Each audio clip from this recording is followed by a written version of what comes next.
বাইতুল মোকাররম, ঢাকা। আপনারা দেখতে পাচ্ছেন ঠিক বাইতুল মোকাররম গেটের সামনে যে বাগানটা আছে, এখানেই সৌদি খেজুরের গাছ লাগানো হয়েছে।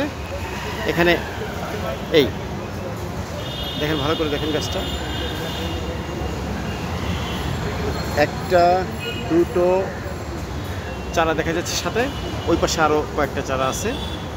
সাধারণত দেশি খেজুর গাছে এরকমের চারা হয় না। এই হলো মূলত সৌদি খেজুর গাছ। বাইতুল মোকাররম গেটের পূর্ব পাশে যে ইলেকট্রনিক মার্কেটটা, সে মার্কেটের সামনেই গাছটা লাগানো হয়েছে। নিচ থেকে দেখেন, নিচ থেকে গাছটা ছড়িয়ে গেছে উপরে।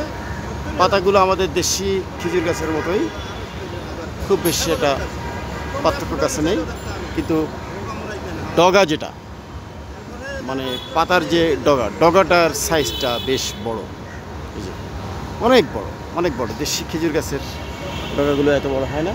এদিকে আর কোথাও দেখা যায় না। এই একটা চারাই আমি এখানে লক্ষ্য করছি অনেক দিন থেকে। এই একটা চারাই এখানে হয়তো কয়েকটা লাগিয়েছিল, একটা গাছ টিকে গেছে।